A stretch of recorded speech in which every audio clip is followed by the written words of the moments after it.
Ito mga agawa, almost 1 hour na ako nandito.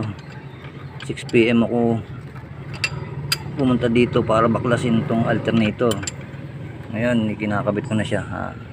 Binunot ko yung mga broken bolt, pinaklas ko siya. Ngayon in-alignment ko na siya, tapos binabalik ko na yung mga dati kong tinanggal. Ito yung hose ng alternator, flexible hose. Ito yung pinaka-importante. Kailangan dalawang magkabilang side to merong top washer bronze. Pag di mo na ilagay ang isa doon, maglilik dito ang langis. Tapos kaya ang pinaka-importante, yung mga clamp kailangan mahigpit.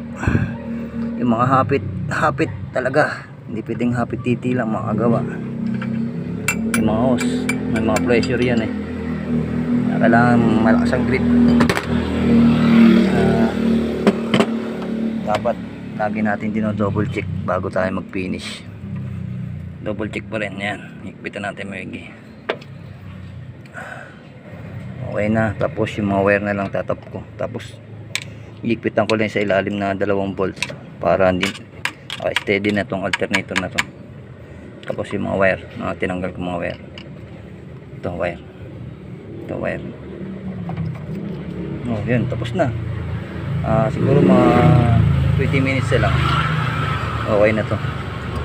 Tinulugan ako ng may-ari, lasing bukas na to. Bukas na ang nito. Bukas na bahala na si Bendita. Presyong kaibigan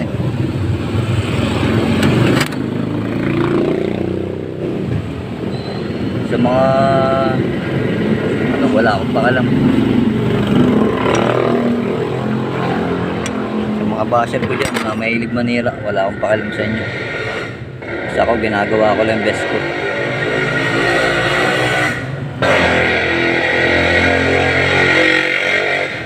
Tuloy lang sa trabaho.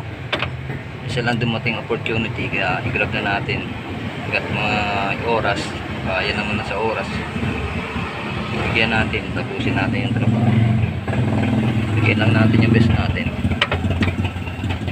Sa mga ano dyan, mapanira, wala akong pakalam sa inyo.